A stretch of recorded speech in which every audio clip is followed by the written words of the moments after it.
A single mother with 4 kids was turned away by every landlord in the city. Every single one. That same night, the wife of the last man who refused her was driving past a small park near downtown. Her headlights swept across a bench. She saw something. It wasn't a pile of old blankets. It wasn't a homeless man. It wasn't what she expected at all. It was the woman her husband had turned away that morning.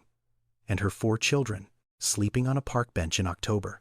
What she did next would fracture her marriage, save 5 lives, and expose a wound her husband had been hiding for over a decade. Denise Calloway was 34 years old, and she was nobody's idea of helpless. For 2 years, she'd held it all together. Alone. 4 kids, 1 paycheck, no safety net. She'd worked as an administrative assistant at Regional One Health in Memphis. Not glamorous work, but steady, reliable. The kind of job that kept the lights on and the cereal in the pantry and the rent paid 3 days before it was due every single month. Her ex-husband Terrence left when Nyla was 3 months old. Didn't leave a note. Didn't leave money. Didn't leave an explanation. Just left. One Tuesday morning, his side of the closet was empty. His car was gone. His phone was disconnected by noon. Denise didn't fall apart. She couldn't afford to. She had a 2-year-old named Miles who needed speech therapy twice a week. A 4-year-old named Zara who just started pre-K and needed someone to braid her hair every morning at 6:15 because she refused to go to school without her braids. An 8-year-old named Jalen who'd started doing his own laundry without being asked because he'd seen his mother cry once at 11 p.m. over a pile of unwashed clothes and decided he would never let that happen again. And then there was Nyla, 2 years old. The one who still thought the world was good because her mother made sure of it every single day. Denise kept that family running like a machine built from duct tape and willpower. She meal prepped on Sundays. Bulk rice, frozen vegetables, canned tuna stretched across 5 days. She cut the kids' hair herself using YouTube tutorials and a $12 clipper from Walmart. She walked 40 minutes to work when the bus fare went up, because $2.75 each way times 5 days was $27.50 a month, and $27.50 was Nyla's diapers for 2 weeks. The apartment wasn't much. 2 bedrooms on the 4th floor of a building where the elevator hadn't worked since 2019. The hallway smelled like bleach and cooking oil. The bathroom faucet dripped in a rhythm Denise had memorized so well she couldn't sleep in silence anymore. But it was theirs, and for 2 years that was enough. Then the building sold. New ownership, new management, new plans for renovation and market rate pricing. The notice came on a Thursday, 30 days. All tenants, no exceptions. Denise read that letter standing in the kitchen while Jalen did homework at the table and Zara colored beside him, and Miles ate crackers on the floor, and Nyla slept in the portable crib wedged between the refrigerator and the wall. She read it twice, folded it, placed it in the drawer next to the utility bills, and started dinner. She didn't panic. Not then. Panic was a luxury for people who had someone else to catch them. For 4 weeks she searched every listing, every website, every bulletin board at the laundromat and the church and the community center. She called numbers from index cards taped to gas station windows. She filled out applications during her lunch break, writing the same information over and over. Name, age, employment, income, number of dependents. 4. That number followed her like a shadow with teeth. The day the lease expired, Denise loaded everything they owned into a rented storage unit the size of a parking space. 2 trash bags of clothes, a box of dishes, Jalen's school books, Zara's stuffed bear named Queenie, threadbare at the seams, 1 eye missing, held together by love, and a safety pin, Miles's favorite blanket, Nyla's diapers and formula, everything that remained of a life that used to have walls and a door that locked from the inside. Denise stood in the parking lot of that storage facility, holding Nyla on one hip, her phone in the other hand, scrolling through rental listings with the focus of a surgeon. The other 3 children stood behind her in a line. Jalen carried the backpack. He always carried the backpack. It held diapers, wipes, 2 juice boxes, a change of clothes for Nyla, and a granola bar he'd been saving for 2 days but wouldn't eat because he knew his mother hadn't eaten since yesterday morning. His shoulders were thin. His back was straight. He was 8 years old, and he carried that bag like a soldier carries a wounded friend. Without complaint, without hesitation, because someone had to. Zara held Queenie against her chest with both arms. Miles held Zara's hand, and Nyla slept on Denise's shoulder, cracker crumbs still on her lips, her small fist gripping the collar of her mother's shirt like an anchor. They looked, all five of them, like a family portrait painted by someone who understood both beauty and breaking. Denise wore sneakers so worn the soles had thinned to fabric. She could feel every pebble, every crack, every piece of gravel through what was left of them. Her hair was pulled back with a rubber band she'd taken from a bundle of produce at the grocery store because the last real hair tie had snapped 2 weeks ago. Her eyes carried circles beneath them. Not one layer, 3. The kind that don't come from one bad night but from months of sleeping, with one ear open and one hand on the nearest child. She didn't look broken. That was the thing. She looked like a woman carrying something impossibly heavy and refusing to set it down. She carried the pride of someone who had nothing left to lose except the one thing she would never surrender: her children. The first landlord was polite about it, professional even. He sat behind a desk in a small office that smelled like carpet cleaner and old coffee. He looked at Denise's application for exactly 45 seconds. She knew, because she counted. His eyes stopped on one line: dependence. 4. He looked up, smiled. The kind of smile that has nothing behind it. Sorry, he said. We have a strict noise policy in this building. It's really more suited for single professionals and couples. You understand. Denise understood. She'd been understanding her whole life. Thank you for your time, she said. Picked up Nyla, took Miles's hand. She'd found the listing online. 2 bedrooms, affordable, close to a school with a good rating. She called ahead. The woman who answered sounded warm, friendly, said, "Come by any time, we'd love to meet you." Denise dressed the children in their cleanest clothes, braided Zara's hair with extra care, made Jalen tuck in his shirt. She wanted them to look like what they were: a family, not a problem. When she walked up to the building, the for rent sign was in the window. Big, red letters, impossible to miss. The landlord opened the door, looked at Denise, looked past Denise, counted. Her smile faded like a light dimming behind curtains. "Oh, I'm sorry," she said. "We actually just rented that unit out this morning. Just this morning. I forgot to take the sign down. You know how it is." She closed the door before Denise could respond. They walked back to the bus stop in silence. Jalen stared at the building as they passed it. The sign was still in the window, red letters, bright as a wound. "Mama," he said quietly. "Why is the sign still there?" Denise didn't answer. She squeezed his hand tighter and kept walking, because if she opened her mouth, what came out wouldn't be words. It would be something raw and ancient and too heavy for an 8-year-old to carry. The third landlord didn't bother pretending. She was a woman in her 60s with reading glasses perched on her nose and a clipboard pressed against her chest like armor. She looked at Denise's paperwork for less than 10 seconds. "Honey," she said, and the word dripped with something that wanted to pass as kindness but tasted like rust. 4 kids in a 2-bedroom, that's a lawsuit waiting to happen. I'm doing you a favor by saying no." Denise stared at her, nodded once, turned around. She didn't argue. She didn't explain. She didn't beg. Because begging requires believing that the person in front of you sees you as human. And Denise had stopped believing that 3 apartments ago. The 4th time was the worst. Not because it was the cruelest, because it was the closest she'd come to hope. Gerald Whitmore, 52 years old, owned a small cluster of rental properties on the east side of the city. Nothing fancy, working-class housing. The kind of units where the appliances were 10 years old and the carpet had been replaced once in the last decade. Gerald had spoken to Denise on the phone for 1 minutes. She'd told him everything: her income, her work history, her situation. She'd been transparent because she was tired of surprises. He'd said, "Come by tomorrow. I've got a 3-bedroom that just opened up. Sounds like it could work."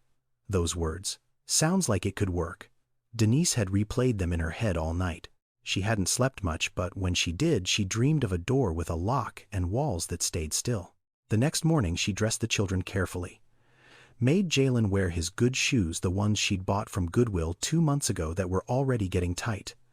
Brushed Miles's hair until it laid flat. Changed Nyla into the cleanest onesie she had left. They arrived at 10 a.m. Gerald opened the front door. He was a large man, broad shoulders, work boots, Hands that had clearly built things and fixed things and carried things for decades. His face was open, not unfriendly. Then he looked past Denise. His eyes moved from Jalen to Zara to Miles to Nyla. 1, 2, 3, 4. Something shifted behind his face. Not cruelty, something quieter, something that looked almost like fear. "I didn't realize it was this many," he said. His voice was different now, tighter, smaller. "Mr. Whitmore," Denise said. "They're well behaved, they're quiet. Jalen helps with everything. I keep a clean home. I've never missed a rent payment in my life." Gerald rubbed the back of his neck, looked at the ground, looked at the porch railing, looked everywhere except at the 4 children standing in a perfect line behind their mother, waiting for another door to close. "I'm sorry," he said. "I just can't take the risk. 4 kids, that's a lot of wear and tear, a lot of liability. You understand." There it was again. You understand.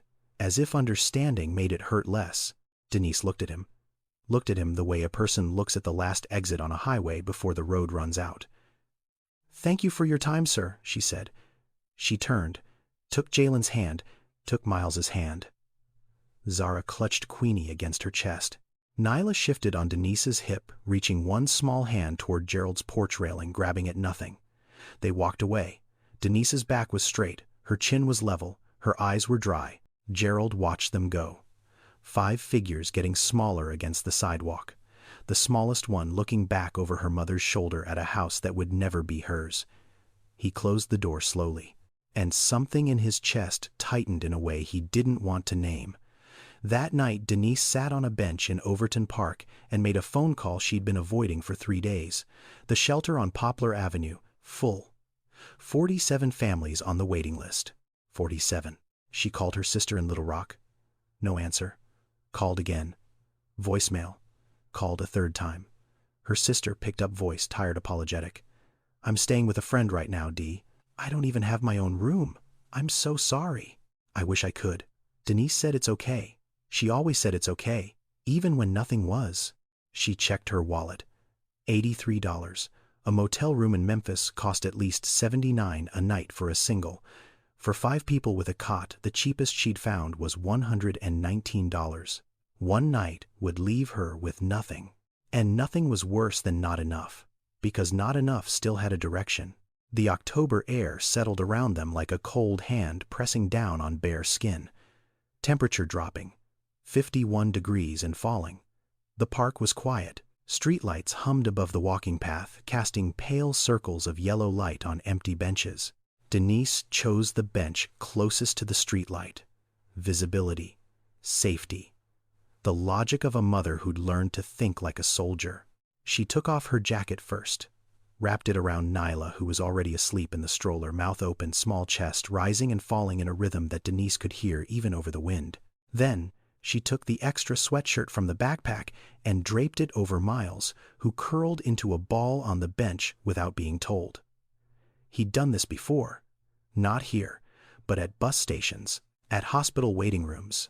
On the floor of the shelter when all the cots were taken, Zara lay down next and pressed Queenie against her face, breathing in the smell of something familiar when everything else was foreign.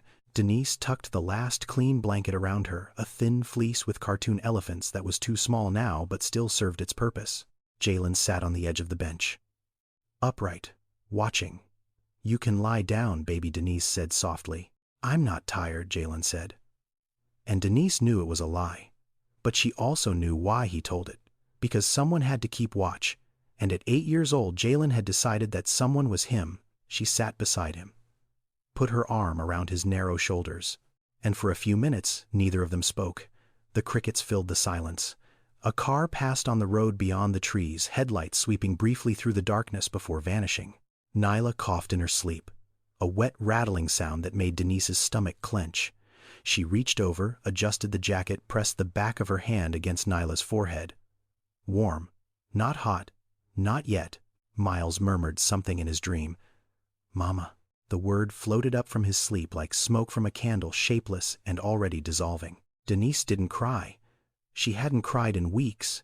Tears required a kind of surrender she couldn't afford, a pause in the machinery of survival that might cause the whole thing to seize and stop. Instead, she planned Tomorrow morning she'd call the shelter again. First thing. 6 a.m. Before the line got long, she'd try 3 more listings she'd circled on her phone. She'd walk to the library and use the computer to search for emergency housing programs. She'd ask the church on Lamar Avenue if they had any leads. Tomorrow, tomorrow, tomorrow. The word repeated in her mind like a heartbeat, not a hope, a mechanism. The thing that kept her legs moving and her hands steady and her voice calm when every nerve in her body was screaming. She leaned back against the bench. The wood was cold through her thin shirt. Above her, the streetlight buzzed a faint electrical hum that sounded almost like breathing. She counted her children's breaths in the darkness. 1, 2, 3, 4. All still breathing. All still here. That was enough. For tonight, that was enough. Lorraine Whitmore was 49 years old, a retired nurse. Not retired by choice. Retired because her lower back had given out after 22 years of lifting patients and standing through 1-2-hour shifts and bending over hospital beds in ways the human spine was never designed to endure. She and Gerald had been married for 26 years, a solid marriage. Quiet. The kind built on routine and reliability rather than passion. Gerald fixed things. Lorraine fed people. They went to church on Sundays. They paid their bills on time. They didn't fight often, and when they did, it was about small things. The thermostat. The yard. Whether to repaint the kitchen this year or next. They didn't have children. Not because they didn't want them, because the universe had decided 3 separate times that they couldn't keep them. The first miscarriage happened when Lorraine was 31. Early. 8 weeks. The doctor said it was common. Said try again. Said these things happen. Lorraine nodded. Went home. Tried again. The second one came at 14 weeks. Far enough along that she'd already picked a name. Far enough along that she'd told her mother. Far enough along that the loss left a shape in her body, a hollow that food and sleep and time couldn't fill. The third one nearly killed her. 19 weeks. An emergency room at 2 a.m. Gerald sitting in the parking lot in his truck for 6 hours because he couldn't walk through those doors. Couldn't watch her lose another one. Couldn't stand in that room and pretend to be strong when everything inside him had already shattered. After that, they stopped trying, stopped talking about it, stopped looking at the second bedroom and the third bedroom in their house. Gerald turned one into a storage room for his fishing gear. Tackle boxes and rods and reels lined up against the wall where a crib might have been. Lorraine never went in that room, not once in 15 years. That October evening, Lorraine drove home from Wednesday night prayer service at Greater Mount Zion. The sermon had been about mercy, about seeing the invisible, about the people God places in your path not by accident but by design. She took the shortcut through Overton Park, the same route she always took. Windows up, radio on low, gospel station. The night was cold and clear and ordinary. Her headlights swept across the walking path, across the empty playground, across the row of benches near the old magnolia tree, and then she saw something, a shape on the bench. No, not one shape, several. Small shapes, bundled close together, too small to be adults, too still to be playing. Lorraine slowed the car. Her hands tightened on the steering wheel. She pulled over, cut the engine, sat there for a moment with the headlights still on, casting 2 long beams of white light across the grass. Her heart was beating fast. Not from fear, from something deeper. Something she couldn't name yet. She opened the door, stepped out. The cold hit her immediately, slicing through her coat, finding the gap between her collar and her neck. She walked toward the bench, slowly, the way you approach something fragile, something that might break or bolt if you move too fast. 10 feet away, she saw them clearly. 4 children, sleeping on a park bench in October. The smallest one wrapped in a jacket too large for her body. 2 middle ones curled together, a stuffed animal pressed between them. The oldest one sitting upright at the far end, eyes closed but body rigid, pretending to sleep. And in the center, a woman, sitting perfectly still, hands resting on 2 of the children, back straight against the wooden slats, eyes open, watching. Lorraine stopped walking. The woman's eyes found hers across the darkness. No words. No sound except the crickets and the distant hum of traffic and the faint wheeze of the smallest child breathing through a stuffy nose. Two women, looking at each other in the half-light of a street lamp. One had a house with 3 bedrooms and 2 of them empty. One had 4 children and no roof over their heads. One had lost every child she'd ever carried. One was holding on to hers with everything she had left. Lorraine felt something crack open inside her chest. Not break, crack open, the way a seed cracks open when it finally decides to grow. She didn't call the police, didn't reach for her phone to dial 211 or the shelter hotline or anyone else who might take this problem off her hands and file it away in a system already drowning in need. Instead, she stepped closer. Close enough to see the woman's face clearly. Close enough to see the exhaustion carved into every line. Close enough to see the fierce, quiet dignity that held her spine straight, even now, even here, even on a park bench, at 9:47 on a Wednesday night with 4 sleeping children and nowhere in the world to go. "Come with me," Lorraine said.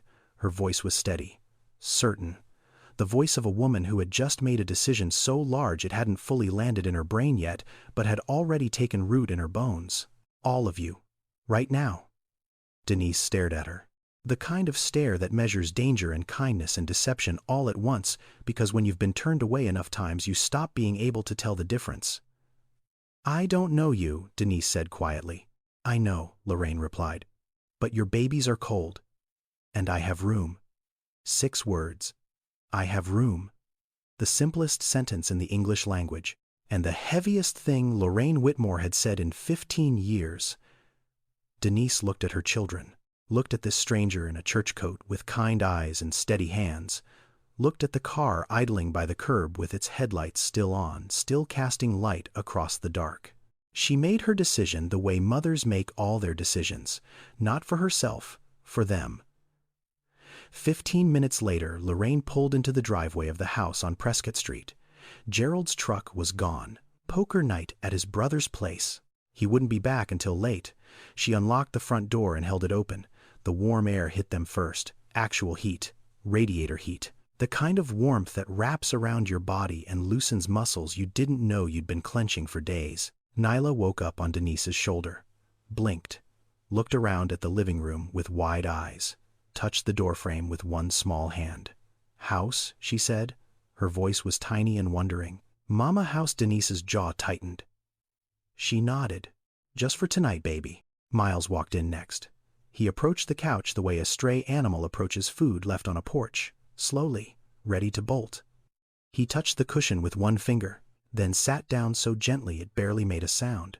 He pulled his knees up to his chest and sat perfectly still, as if any sudden movement might cause all of this to disappear. Zara followed, clutching Queenie with both arms. She looked up at Lorraine. "Can Queenie sleep on the bed?" Lorraine felt her throat close. She nodded. "Queenie can sleep wherever she wants, sweetheart." Jalen was the last one through the door. He stepped inside but didn't go far. He stood 3 feet from the entrance back against the walleyes, scanning the room the way his mother scanned the park, watching exits, measuring distance, calculating how quickly he could get his siblings out if he needed to. He was 8 years old.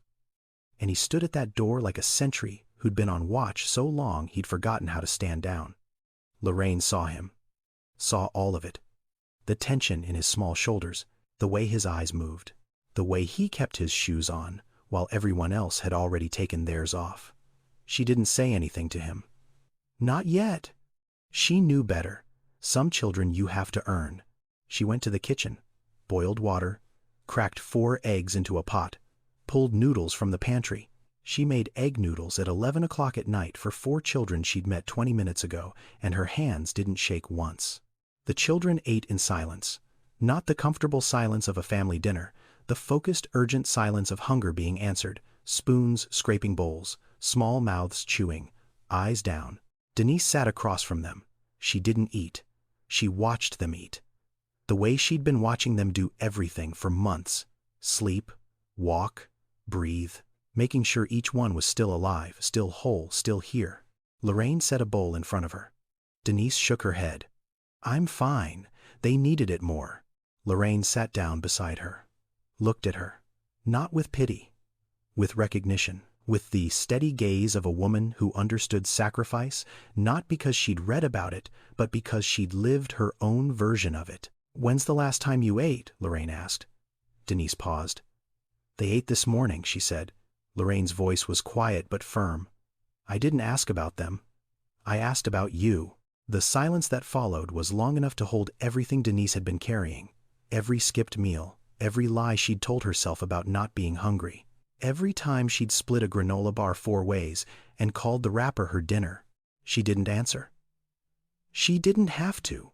The answer was sitting right there in the bones of her wrists and the hollows of her cheeks and the way her body curved forward over that table like a tree that had been bending in the wind for so long it had forgotten what straight felt like. Lorraine pushed the bowl closer. "Eat," she said. "Just eat." And for the first time in longer than she could remember, Denise Calloway picked up a spoon and fed herself. Gerald Whitmore came home at 6:47 the next morning. He'd stayed late at his brother's after poker, slept on the couch, drove home with coffee from the gas station and the morning news on low. He walked through the front door, expecting silence. Expecting the house the way it always was. Clean, quiet, empty. Instead, he heard something he hadn't heard inside these walls in 26 years of living here. Children's voices. He stepped into the kitchen and froze. 4 children sat at his dining table. The smallest one was in Lorraine's lap eating Cheerios with her fingers and dropping half of them on the floor. A boy about 4 was kneeling on a chair, stirring a bowl of cereal with intense concentration. A girl maybe 6 was braiding the hair of a stuffed bear propped up against the salt shaker. And an older boy, maybe 8, was standing at the counter washing bowls in the sink. Nobody had asked him to wash those bowls. Gerald could see that immediately. The boy was doing it because he'd decided it needed doing. Then Gerald's eyes found the woman standing near the stove. She was holding a spatula, making eggs, in his kitchen, using his stove, wearing the same clothes she'd worn yesterday when she'd stood on his porch with 4 children and asked for a place to live. The woman, he'd turned away. His stomach dropped, not with anger, with something colder, recognition. "Lorraine," Gerald said. His voice was flat, controlled, the voice of a man trying very hard to stay calm. "What is this?" Lorraine was sitting at the table with the smallest girl in her lap. She looked up at him. Her face was calm too. But underneath the calm, there was something else. Something Gerald hadn't seen in years. Resolve. "Gerald," she said evenly, "this is Denise. And these are her children. They're staying with us." Gerald set his coffee on the counter. The styrofoam cup made a small sound against the formica. He looked at Denise. Denise looked back. Neither flinched. "Can I talk to you?" Gerald said to Lorraine. Not a question. He walked to the back bedroom. Lorraine set Nyla down carefully on the chair, making sure she was stable, and followed him. The door closed. "What did you do?" Gerald's voice was low, tight, the voice of a man whose walls had been breached while he wasn't home. "You brought strangers into our house, Lorraine, strangers. With 4 kids. This is insane." "Do you understand how insane this is? They were sleeping in the park," Lorraine said. "In the park, in October, on a bench. The baby was coughing." "That's not our problem," Gerald said. And even as the words left his mouth, something inside him flinched. Lorraine looked at him. Really looked at him. The way she hadn't looked at him in years. Not with anger, with clarity. "You made it our problem," she said. Her voice didn't rise. It lowered, which was worse. "You looked at that woman yesterday. You looked at her and her 4 children standing on your porch, and you sent them away. You told her you couldn't take the risk." Gerald opened his mouth to speak. "I found them on a bench last night, Gerald. A park bench, in the cold. The 2-year-old was wrapped in a jacket so big it covered her whole body. The 8-year-old was sitting up, pretending to sleep, guarding his mother and his sisters and his brother in the dark. He's 8 years old, and he was standing guard. So yes, Gerald, this is our problem. You made it our problem when you closed that door." Gerald was quiet. The kind of quiet that fills a room the way water fills a jar. Slowly, completely. He wasn't a cruel man. He'd never been cruel. He was careful, cautious, defended. His father, Raymond Whitmore, had rented out 4 houses on the east side for 30 years. Gerald grew up watching tenants skip payments, punch holes in drywall, disappear in the middle of the night with 3 months' rent owed and a busted water heater left behind. His father had taught him one thing above all else: protect what's yours. Don't let anyone take advantage. Don't get involved with people's problems. Help them once, and they'll expect it forever. Gerald had carried that lesson like a coat of armor for his entire adult life. It had served him well. His properties were maintained, his books were balanced, his risk was managed. But standing in that bedroom listening to his wife describe an 8-year-old boy standing guard over his family on a park bench, Gerald felt the armor crack. Just slightly, just enough to let in a cold draft of something he didn't want to feel. He didn't say yes. He said a few days. That's it. A few days. Then they figure something out. Lorraine nodded. She knew a few days was a door cracked open. And cracked was enough. Gerald walked back to the kitchen. The older boy, Jalen, had finished the dishes. Every bowl, every spoon, every cup from the morning was clean and stacked on the drying rack. The counter had been wiped down. The cereal box was put away. Gerald stared at the clean kitchen. Then at the boy, 8 years old, thin arms, shirt tucked in, standing straight.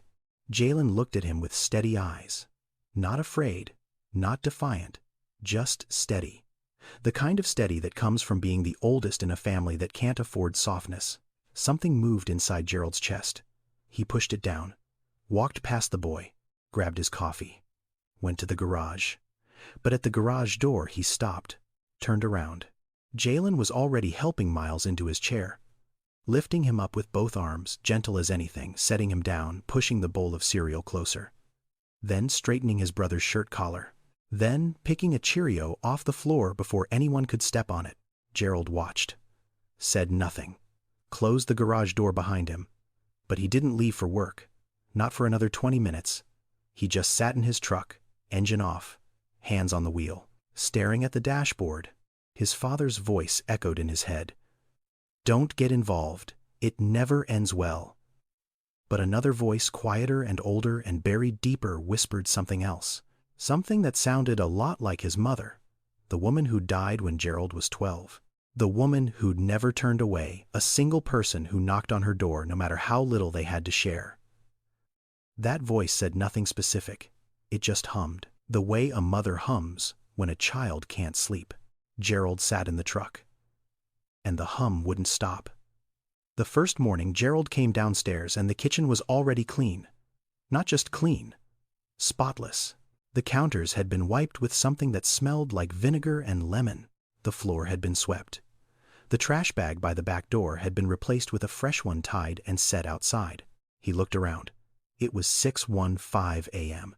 No one else was up yet except Denise, who was folding blankets in the living room, folding them with crisp, deliberate edges. The kind of edges you make when you know the space doesn't belong to you and you want to leave it better than you found it. She saw him, nodded. "Good morning, Mr. Whitmore." Gerald nodded back, said nothing, poured his coffee, went to the garage.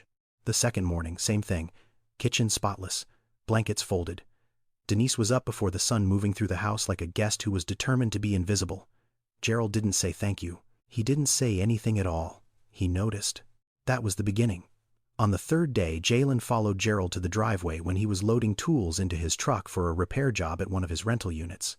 The boy stood a few feet back, hands at his sides, watching. "You need help carrying anything, sir?" Gerald looked at him, surprised. Not many people offered Gerald anything. Tenants complained. Plumbers overcharged. His brother borrowed tools and forgot to return them. But this 8-year-old boy, this child who'd been sleeping on a park bench 4 nights ago, was standing on his driveway at 7 a.m., asking if he needed help. Gerald paused, then nodded. "You can carry the toolbox." Jalen picked it up with both hands. It was heavy for him. Gerald could see the strain in his thin arms, but the boy didn't complain, didn't struggle, walked it to the truck bed and set it down carefully, making sure nothing rattled.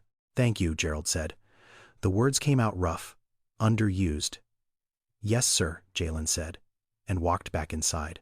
On the 4th day, Miles appeared at the breakfast table with something in his fist. He'd been playing in the backyard, the small patch of grass behind the house that Lorraine kept watered but Gerald rarely visited. Miles walked up to Lorraine, who was pouring orange juice at the counter. He held up his hand.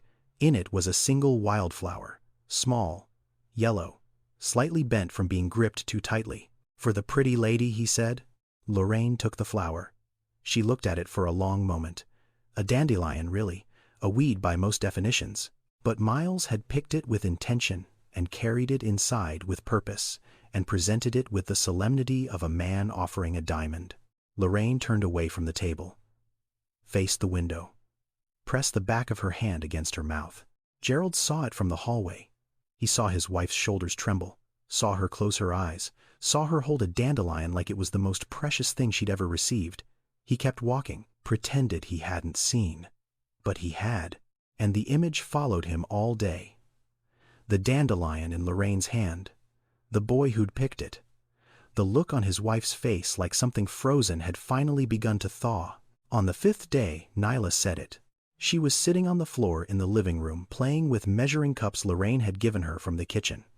She stacked them, knocked them down, stacked them again, knocked them down. The game had no rules and no end, and she was delighted by it. Lorraine was sitting on the couch nearby, watching her the way she used to watch television before television stopped holding her interest, with complete absorption, with nowhere else she'd rather be. Nyla looked up, held out a measuring cup. "Lolo," she said. "Lolo, look." Lorraine blinked. "That's me?" she asked softly. "I'm Lolo," Nyla grinned. A gap-toothed, open-mouthed 2-year-old grin that could crack concrete. "Lolo," she repeated and went back to her cups. Lorraine didn't correct her, didn't say, "My name is Lorraine," didn't say, "Mrs. Whitmore," didn't redirect or clarify or establish appropriate boundaries the way a reasonable adult hosting temporary guests probably should. She just sat there, on her own couch, in her own house, being called a name she'd never had by a child who wasn't hers. And something settled into her chest that had been unsettled for 15 years. She didn't tell Gerald about it. Not that night. Not the next day. She carried the word privately, like a letter she wasn't ready to share. On the 6th day, Gerald came home early and found Denise sitting on the back porch using a cracked phone connected to his Wi-Fi. She was scrolling through job listings. He could see the screen from the doorway. Indeed, Craigslist, Memphis City Jobs Portal. She'd bookmarked 11 listings and had 3 applications open in separate tabs. She looked up when she heard him. Immediately started to stand. "I can go inside if you need the porch," she said. Gerald waved his hand. "Sit down. It's fine." He went inside. Stood at the kitchen window. Watched her through the glass. Watched her scroll and type and scroll and type with the focus of someone who treated job hunting the way soldiers treated missions. Systematic. Relentless. No pauses for self-pity. She hadn't asked him for money. Hadn't asked Lorraine for anything beyond the basics. She folded her blankets every morning. Washed her dishes immediately after use, kept her children quiet during the evening hours, applied for work every single day. She lived in his house the way a person lives in a borrowed coat. Grateful, careful, always ready to hand it back. On the 7th morning, Gerald came downstairs and the kitchen was clean. The blankets were folded. Denise was already dressed, helping Jalen with his jacket, getting ready to walk to the library to use the computers for more applications. Gerald looked at the kitchen. Looked at the folded blankets. Looked at the woman who'd been sleeping on a park bench a week ago and now moved through his house with more care and dignity than most people showed in homes they owned. He opened his mouth. Closed it. Opened it again. "There's no rush," he said. His voice was quiet, almost reluctant, like the words had been pulled from somewhere deep and had come out slightly against his will. "Stay as long as you need to get things figured out." Denise looked at him. Searched his face for the catch, for the condition, for the asterisk, found nothing but a man standing in his own kitchen, looking slightly uncomfortable with his own kindness. "Thank you, Mr. Whitmore," she said. Gerald nodded, poured his coffee, went to the garage, but for the first time in a week he didn't sit in his truck.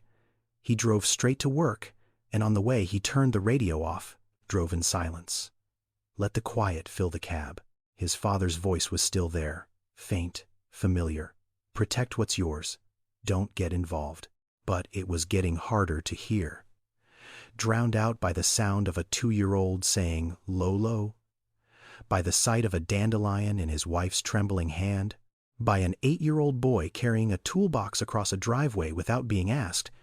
Gerald drove, and for the first time in a very long time he didn't know what he believed anymore. And that not knowing felt less like weakness than it did like the beginning of something he couldn't yet name. It happened on a Tuesday night. Gerald was out late, fixing a busted pipe at one of his rental units across town. Lorraine and Denise sat at the kitchen table after the children had gone to sleep, 2 mugs of tea between them. The house was quiet in the way only a house full of sleeping children can be. Not silent, breathing. Lorraine held her mug with both hands, stared into it for a long time. Then she started talking. "We tried for 12 years, she said. Her voice was low. Not sad exactly, more like tired, the kind of tired that comes from carrying a story you've told yourself 1,000 times, but never said out loud to someone who might actually hear it. The first time I was 31. Early. 8 weeks. The doctor said it happens. Said try again. Said it like he was talking about a recipe that didn't rise, so we tried again." Lorraine paused, took a breath. "The second time was worse. 14 weeks. I'd already picked a name, already told my mother, already bought a onesie from the clearance rack at Target. Yellow, gender neutral, I still have it. It's in a box in the closet behind my winter coats. I haven't opened that box in 15 years, but I know exactly where it is." Denise didn't speak. She didn't need to. She held her mug and she listened the way only a mother can listen to another woman's grief, without trying to fix it, without comparing it, just holding space. "The third time nearly killed me," Lorraine said. 19 weeks. I woke up at 2 in the morning in a puddle of blood. Gerald drove me to the hospital. He drove 90 miles an hour on empty streets and didn't say a single word the whole way. She stopped, set her mug down, pressed her fingers flat against the table like she needed something solid to hold on to. "He didn't come inside," Lorraine said quietly. "He parked the truck in the hospital lot and he sat there. For 6 hours. While I was in the emergency room losing our baby for the 3rd time, my husband sat in a parking lot because he couldn't walk through those doors." Denise's hands tightened around her mug. "I was so angry," Lorraine continued. "For months after I was furious. I thought he was weak. I thought he didn't care enough. I thought if he really loved me, if he really loved our baby, he would have been in that room holding my hand instead of sitting in a truck staring at a dashboard." Her voice cracked. Just slightly, like a window pane with a hairline fracture that's been holding for years. "I asked him once, months later, why he didn't come in, why he sat out there while I went through it alone, and he said something I've never forgotten." Lorraine looked up at Denise. Her eyes were wet but steady. "He said, I can't watch you lose another one. I can't. I'm not strong enough." The kitchen was very quiet. "That's when I understood," Lorraine said.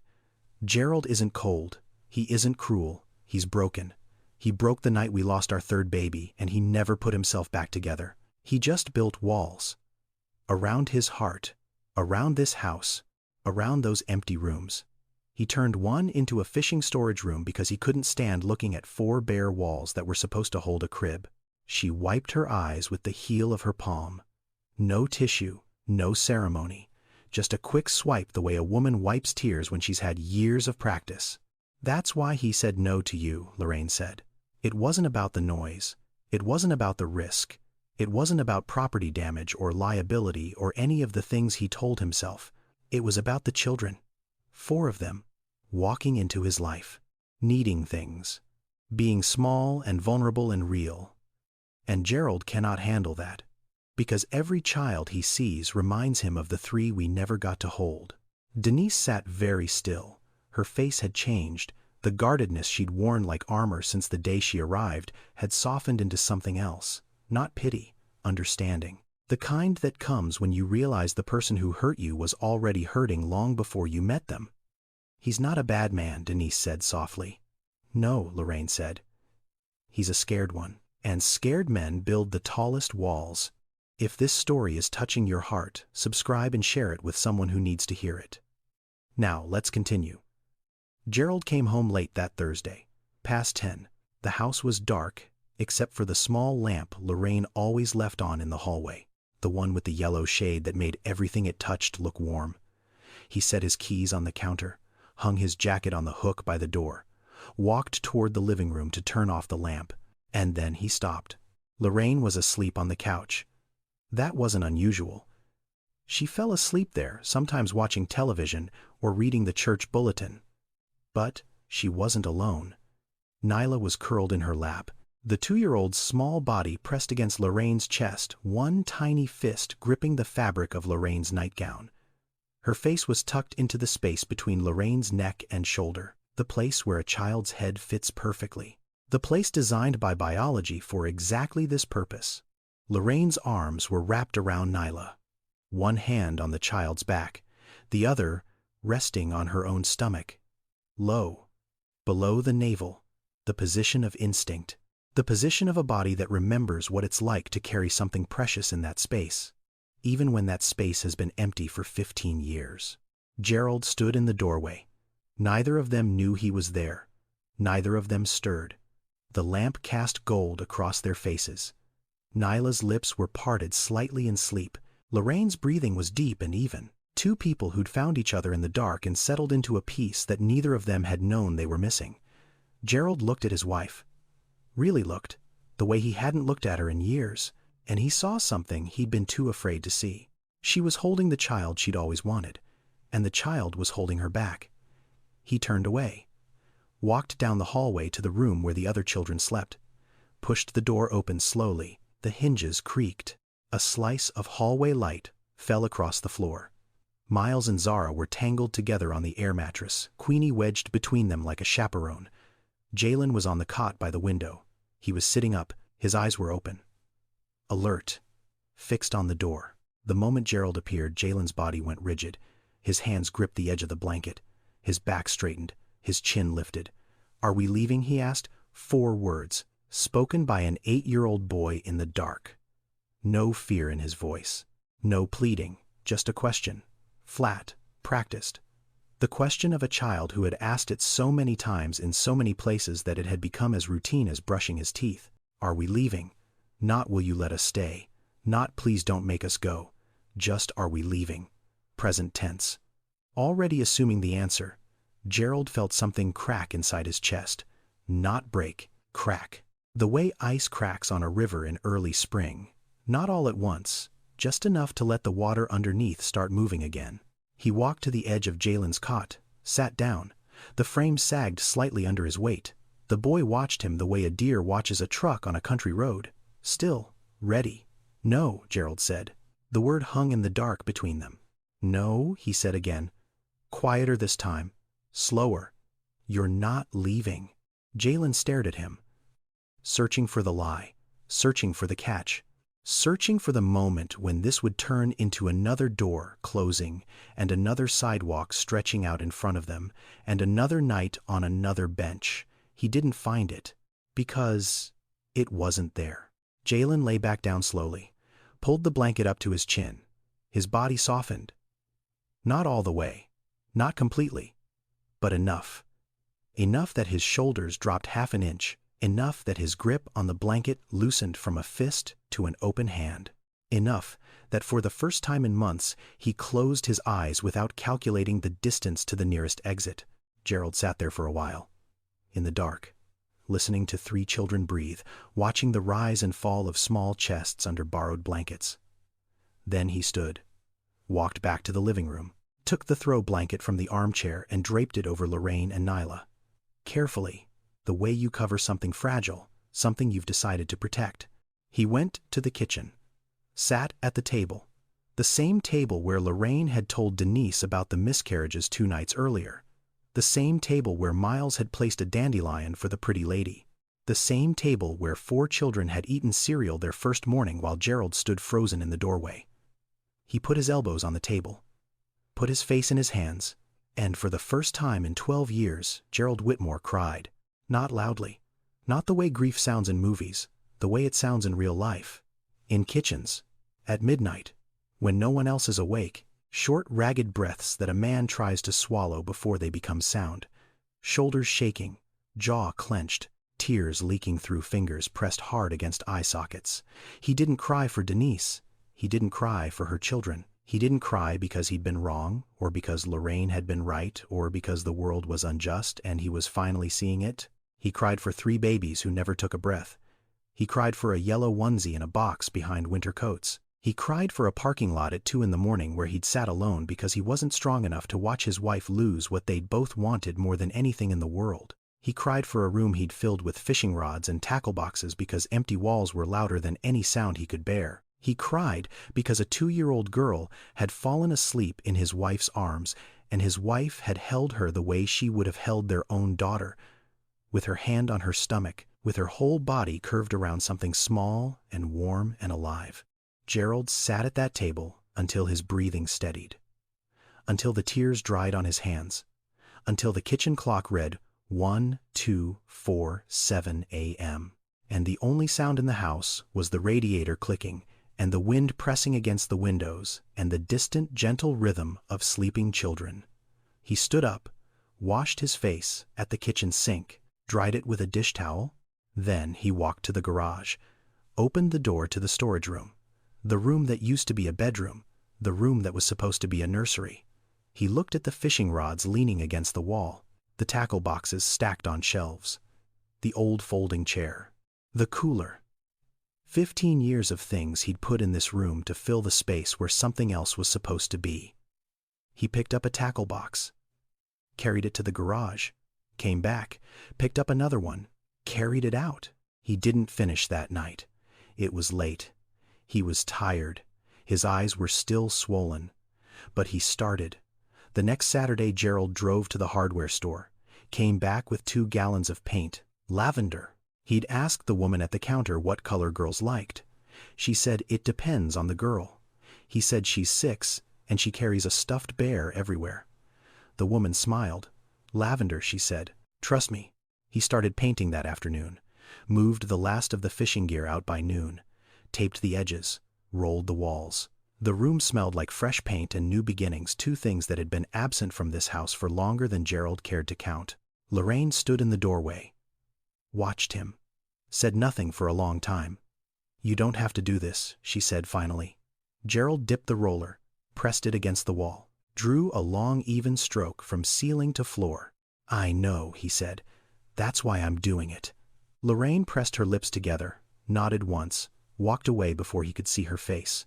The following week, Gerald built bunk beds, not from a kit, from lumber he cut in the garage, 2x4s and plywood, and a sander he hadn't used since the house was new. Jalen watched from the doorway, fascinated by the process, too polite to ask if he could help. Gerald looked up, handed him the sander. Sand that edge. Nice and smooth. Little kids are going to sleep on this. Can't have splinters. Yes, sir, Jalen said. And he sanded that edge like his life depended on it. Meanwhile, Denise had been accepted into a workforce development program through the city. Phlebotomy certification, 6 weeks of training, clinical hours at a lab downtown, stable work, good benefits. A real path forward. She left every morning at 7:15. Lorraine had the children dressed and fed by 7:00. It was a system built on trust and rhythm, 2 women running a household the way 2 gears run a clock. Different speeds, same direction.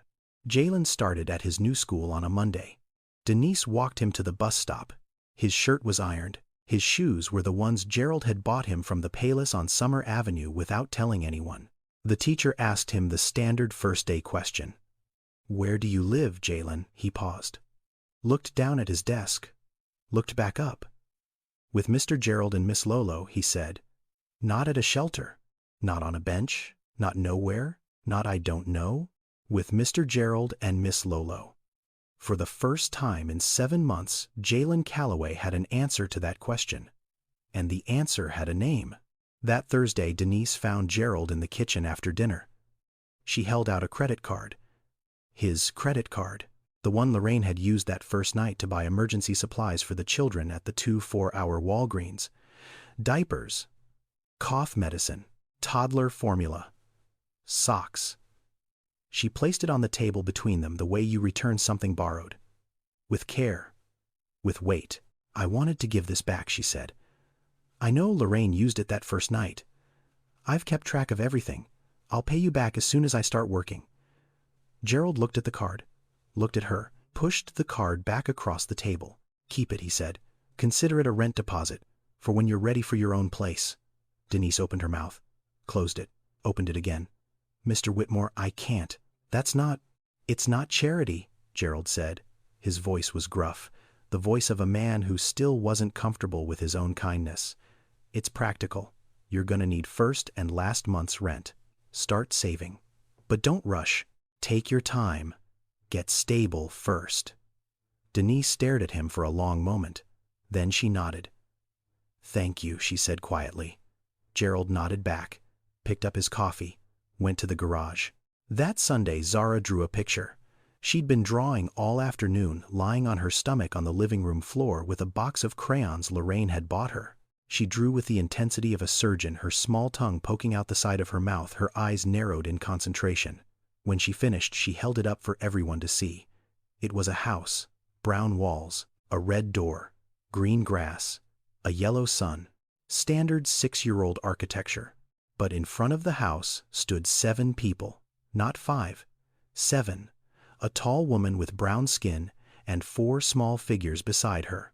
That was Denise and her children, and next to them 2 more figures, a large man with broad shoulders, and a woman with a kind face holding the hand of the smallest figure in the group.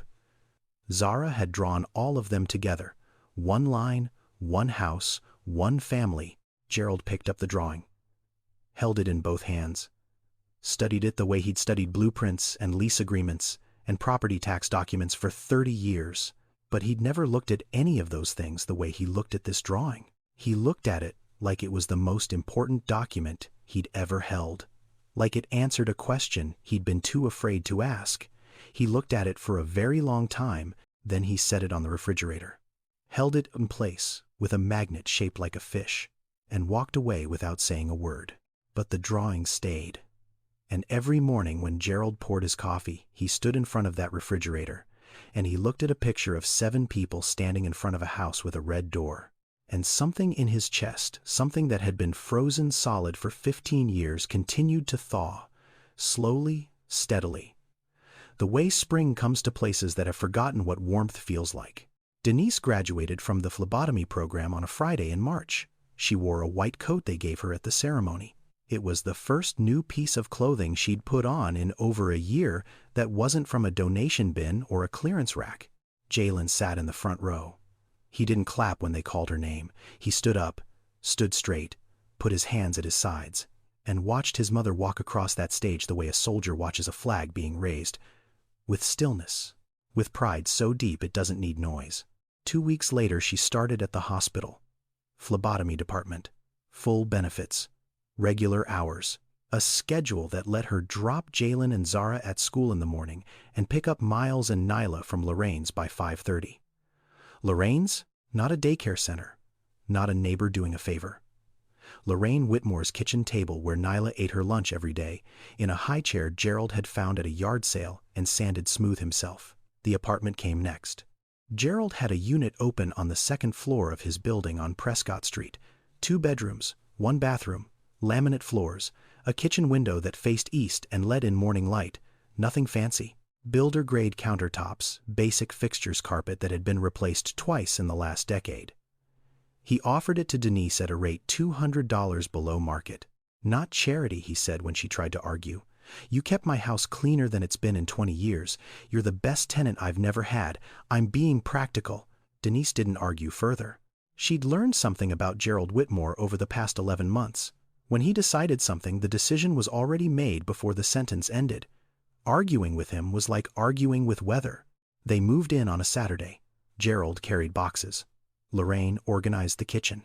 Jalen took charge of the bedroom he'd share with Miles, arranging things with the precision of someone who'd spent most of his life without a room to arrange. Zara placed Queenie on the windowsill of the living room, overlooking the street, like a sentry keeping watch. Nyla ran from room to room, opening and closing doors. The sound of doors fascinated her. Doors that opened and stayed open. Doors that closed and could be opened again. The concept of a door that belonged to her was still new enough to be thrilling. Then, Jalen did something that stopped everyone. He walked to the wall of the bedroom, pressed his palm flat against it, held it there. felt the paint, the plaster, the solidness underneath. He turned to his mother. "This is ours?" he asked. His voice was careful. "Testing." "Like ours," Denise nodded. Her lips pressed together. She couldn't speak. Tears ran down her face, and she didn't wipe them because her hands were shaking, and if she moved them, she might collapse. Jalen looked at the wall again, then at the closet, then at the floor. "I'm gonna unpack real slow," he said quietly. "So it feels longer." A child who'd learned to never get comfortable was teaching himself to stay. Gerald changed his rental policies that spring. Quietly. No announcement, no press release, no public declaration. He just stopped saying no to families with children. He converted 2 of his units into what Lorraine called family-ready apartments. Wider doorways where strollers could pass through. Cabinet locks in the kitchen. Electrical outlet covers. A small fenced area in the back lot where children could play without wandering into the parking area. He lowered the deposit requirements for single parents, offered payment plans instead of lump sums, replaced the formal application process with something Lorraine designed. A conversation. "Sit down, tell me your situation. What do you need? What can you afford? Let's see what we can figure out." 3 families moved in that first year. A woman with 2 sons who'd been living with her mother in a 1-bedroom. A couple with a newborn and a 3-year-old who'd been on a wait list for Section 8 housing for 14 months. A grandmother raising her twin grandchildren after her daughter's accident. Gerald knew each of them by name. He fixed their faucets, replaced their smoke detectors, showed up on the 1st of every month not to collect rent but to check if anything needed repairing. He never told any of them about Denise, about the park bench, about the night his wife brought a stranger's children into his house and cracked his life wide open, but they knew anyway, because Lorraine told them. Not as a story, as a promise. This is a place where families are welcome. That's all you need to know. On Saturday mornings, Gerald took Jalen fishing. They drove to a lake 30 minutes outside the city. Gerald's old rods and reels, the ones that had lived in the storage room for 15 years, filling space where a crib was supposed to be, now rode in the back of his truck, next to a tackle box and 2 folding chairs. They didn't talk much while they fished. Gerald wasn't a talker. Jalen wasn't either. They sat in comfortable silence watching their lines drift in the water waiting for something to pull. Once Jalen caught a bass. Small, maybe a pound. He held it up and looked at Gerald with an expression Gerald recognized immediately. It was the same look Miles had given Lorraine when he handed her the dandelion. Not "look what I did, look who I'm with." Gerald helped him unhook it. They threw it back, watched it disappear into the dark water. "Good catch," Gerald said. "Yes, sir," Jalen said. They kept fishing. Lorraine visited every Sunday. She brought food. Baked chicken, collard greens, cornbread. Enough for the whole family, and then some. Nyla ran to her every time the door opened, arms up, screaming the only name she'd ever given Lorraine. Lolo, Lolo, Lolo. And Lorraine? This woman who had lost 3 children before they drew breath, who had carried that grief like a stone in her chest for 15 years, who had filled her house with silence and her husband with walls. This woman knelt down and gathered a 2-year-old into her arms and held her. The way she'd always wanted to hold someone small and warm and hers. Not hers by blood, not hers by law, hers by choice, hers by love. Hers by the only thing that ever really makes a family, showing up. They refused to rent to her because she had 4 kids. 4 children. That was the reason. The liability, the noise, the wear and tear, the risk. 4 small bodies that took up too much space and cost too much to accommodate and came with too many needs that no landlord wanted to manage. Every single door in the city closed on Denise Calloway because of those 4 children. But those 4 children were also the reason a retired nurse stopped her car in the dark and walked toward a park bench instead of driving past. They were the reason a man who hadn't cried in 12 years sat at his kitchen table at midnight and wept. They were the reason a room full of fishing rods became a bedroom painted lavender. They were the reason a marriage that had gone quiet found its voice again. 4 children didn't destroy anything. They rebuilt everything. Denise didn't need a billionaire. She didn't need a miracle. She didn't need a social media campaign, or a viral moment, or a lottery ticket, or divine intervention. She needed one door to stay open long enough for her to walk through it. And Lorraine needed a reason to open it. Gerald built walls his whole life. Around his properties, around his heart, around those empty rooms that echoed with the absence of children he'd never hold. He built them carefully, meticulously, the way he maintained his buildings. Solid, secure, impenetrable. It took 4 children and a mother with nowhere to go to show him that walls only protect you from the things you need most.